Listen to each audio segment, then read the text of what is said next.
पूरे परिवार ने आज तक कभी संविधान का सम्मान नहीं किया।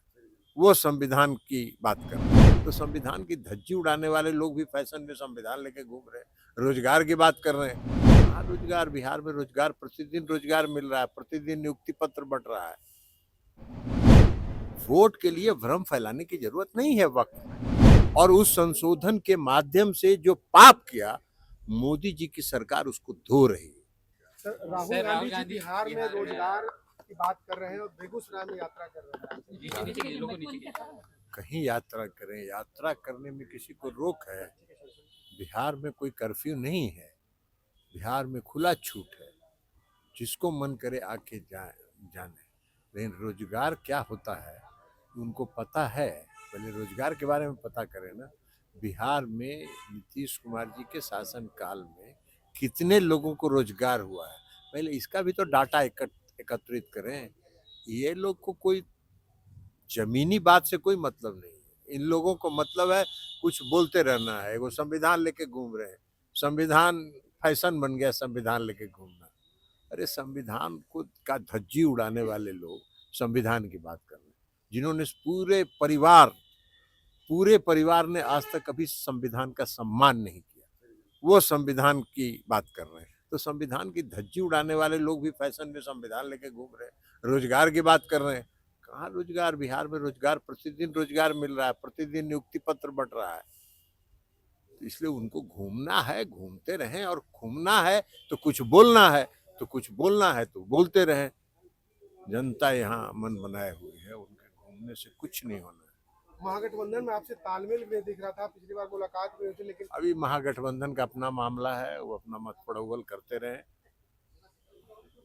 वहाँ खींचातानी है तो हम अपना खींचातानी करते रहे, उससे हम लोग को क्या लेना देना। तेजस्वी यादव भी लगातार सवाल पूछ रहे हैं आप लोगों से, वक्फ का मामला हो या सरकार का मामला हो। वक्फ पे पहले वक्फ को समझें तो वक्फ क्या है। वक्फ बिल में ये जो भ्रम फैला रहे हैं लोग वोट के लिए भ्रम फैलाने की जरूरत नहीं है। वक्फ में वक्फ को पहले बताए तो कि वक्फ क्या है।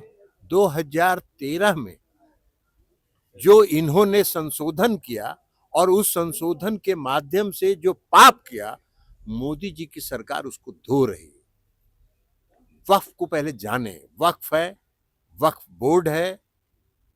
वक्फ क्या है? वक्फ जो है वो एक संस्था है जो मुसलमानों के हितों के लिए काम करती है।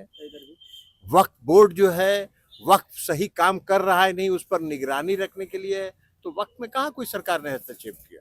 जो मुसलमानों के हक में काम करने वाली संस्था है वक्फ, उसमें कोई हस्तक्षेप सरकार कर रही है? आप करिए, लेकिन आम मुसलमानों के हक में काम करिए। कुछ लोगों की संगठित गिरोह में मत कीजिए। वक्फ की संपत्ति बढ़ रही है और वक्फ का आमदनी घट रहा है। ये कौन सा कानून है भाई? तो वक्फ बोर्ड में सरकार ने संशोधन किया है और वक्फ बोर्ड में ऐसा पारदर्शी बनाया है कि उस पर वक्फ का जो पैसा, एक एक पैसा जो वक्फ की आमदनी है वो सही आमदनी हो और देश के मुसलमानों के हक में, गरीबों के हक में खर्च हो।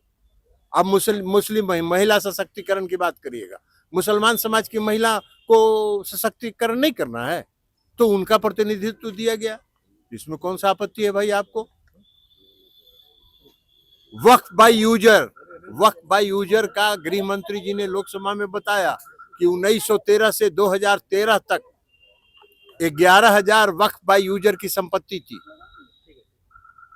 और 2013 से 24 तक 11 वर्षों में इस संशोधन के बाद वक्फ की संपत्ति हो गई 39,000। ये कौन सा कानून है भाई कि जहां हाथ रख दिए वो वक्फ है? तो सरकार ने कहा कि ठीक है, वक्फ के में बाय यूजर को भी आप कहिए, लेकिन उसका निर्धारण जो डिस्ट्रिक्ट मजिस्ट्रेट है वो रेवेन्यू के रिकॉर्ड्स का कस्टोडियन है, वो तय करेगा कि वक्फ बाय यूजर्स, इस पर आज से 300 साल पहले, 200 साल पहले, 400 साल पहले कोई मुस्लिम धार्मिक कार्रवाई होती थी कि नहीं, वो डिस्ट्रिक्ट मजिस्ट्रेट तय करेगा। उसके आधार पर वक्फ बाय यूजर की संपत्ति होगी। कहीं सुने हैं कि वक्फ का संपत्ति 5 स्टार होटल बना हुआ है बंगलोर में और उसका किराया 13,000 रुपया है? कहाँ से 13,000 रुपया 5 स्टार होटल का किराया महीना होगा भाई? कौन घपला कर रहा है?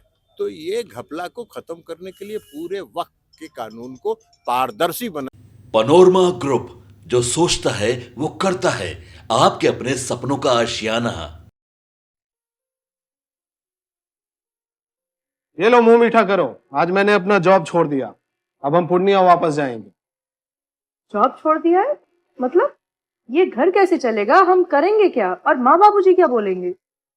इसलिए मैं एक और मिठाई का डब्बा लाया। अपने बिजनेस के लिए लोन अप्रूव हो गया। अरे लोन अप्रूव हो गया वो तो ठीक है, लेकिन पूर्णिया में हम रहेंगे कहाँ? अपना घर भी तो नहीं है वहाँ। इसलिए तो एक और मिठाई का डब्बा अलग से लाया हूं। हमने पूर्णिया में घर ले लिया है, पूर्णिया के ई होम्स पैनोरमा में। पूर्णिया में पैनोरमा ग्रुप लेकर आए हैं ई होम्स पैनोरमा।